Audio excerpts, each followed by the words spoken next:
Right then folks, Jacob here.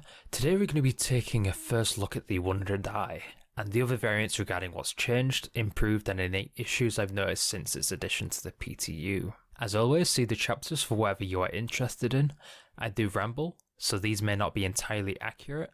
Not to mention, I have no idea really what the chapters will be, so we'll see. Let's not forget to sub up to keep up with the content. Now, we'll take a brief look at the 100i from the outside while talking somewhat about the other two variants. This all looks pretty much as it did before. There have been some amendments from the original concept in order to fit the landing gear. The cockpit area seems to protrude more than it did in the original concept, and I reckon this is the case for all three variants. The 125A is meant to have an additional missile launcher, however this isn't visible from the outside, the only difference being some venting appearing on the top rear of the 125A. From what I can see, the 135C looks no different other than the skin. Taking a closer look, you have the means to open this door here, of which is the quantum drive. To the rear, under each wing, you can open compartments for the cooling system. There are two coolers, hence two compartments. All three variants have the air technology, according to physically looking at the ships themselves.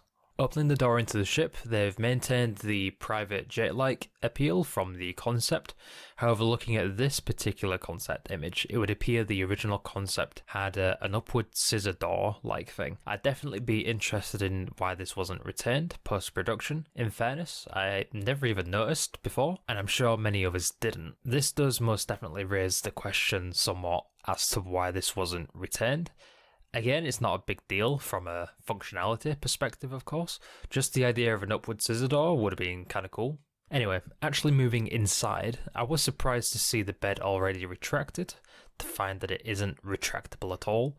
This isn't a big deal, but being able to put this away would be nice for doing courier missions, especially given that at least 3 boxes are meant to fit in this space minimum. We have seen this fully working already, so as far as I'm aware, this should be present, but again, it's not a big deal. Moving on to the right hand side, we can see component doors. In here we have the power plant and shield generator. There is only one shield generator, which I initially wasn't too fond of. However, there are changes since the concept that I'm happy with to make this one shield generator reasonable enough. Going back to the bed, this doesn't look quite as uncomfortable as the concept images, which is a definite improvement. It was literally a nail bed before. Moving towards the pilot seat, the general appearance here has definitely changed, where it's missing the glass sections to the left and right and the blue glass sections in the pilot view.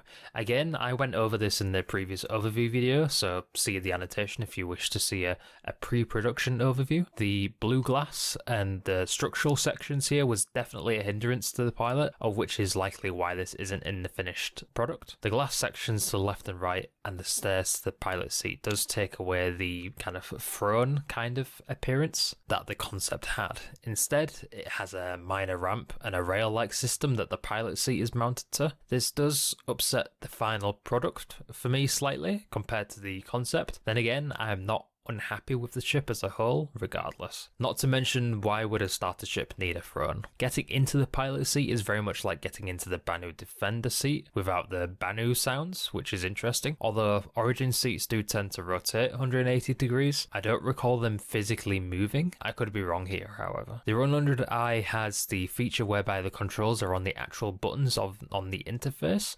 Very few ships have this, and it's definitely nice to see that the 100i has this. And its variants, of course. Speaking of its variants, all of the variants have 2 SCU of storage, whereas the 135C has 6 SCU of storage. However, only 2 SCU is actually accessible from inside the ship, the rest of it being from the ramp at the rear. Moving on to the weapons section of the mobiglass, there appears to have been upgrades here where the 100i has size 2 gimbaled weapons, meaning of course this can have size 2, size 3 fixed weapons. This is a worthy upgrade of what seemed worthless before with its size 1 weapons. However, all variants of the 100i still have a single shield generator, implying this more to be a glass cannon, get in, get out kind of ship. To me, this now has a place rather than it being under shield and undergunned, so to speak. The missiles for this ship appear to be the same as before, with the 125A having the additional missile launcher. Some issues, bugs that I have found is that the landing gear appears to protrude outside of the ship when pulling up the landing gear. In the Inside Star Citizen episode from some weeks ago, they did say that they made some amendments to the body to fit the landing gear. This appears to need some more tweaking again, and of course this is the reason for the PTU, not to mention they have fixed this in more recent PTU patches, so that's all well and good. Another thing I've noticed is from jumping out of the 100i too early, I was essentially forced underground under the actual landing pad and I was killed. Not from falling damage, but from just being inside tarmac. So it's interesting enough, but oh well. I, again, wouldn't be too surprised if this just happened to people in general. In summary, they've done well with the 100i and sticking to the essential parts of the concept, such as the general ship shape and style, although the interior does have a different feel, the weapons enhanced significantly and missile launchers added to all three variants. These, amongst other things, were much needed. Again, it would have been cool to have a scissor door, but not fundamentally necessary. So that concludes today's video. This video is considerably delayed, entirely due to an issue I had with my new mic. This was taking too much effort to get the raw audio how I liked it, and was difficult to get how I wanted it in post. So I had to re-record this with my old mic. Also to note, I made a Discord, so have a look in the description for that, because I know you'd love to join it, though. I'll be announcing the winner of the 25 RSI dollars for having reached 250 subscribers soon. At the rate of my growth, I'll have reached 500 subs by the time I've acquired all the gear that I need for what I've planned, although the pre-orders have been delayed yet again. Also, I'm not rich, so expect me giving out these giveaways likely won't be the exact subscriber milestones. So I know you lot are skeptical about my channel given that I only have this amount of subscribers, but you've made it this far, so you're clearly interested, and this is how many of you actually subscribed. So do me a huge favour and subscribe. Do it. Do it. Do it! Also giveaways at 250, 500, 750 and 1,000 subs, so long as you've commented on videos. Thank you ever so much for watching. Today's video sponsor is the like button for the glorious YouTube algorithm. That will of course allow this channel to grow with your support. Obviously don't forget to comment or subscribe if you haven't already. If you aren't aware, I generally upload 3 to 5 times a week, so be sure to check back. My name is Jacob.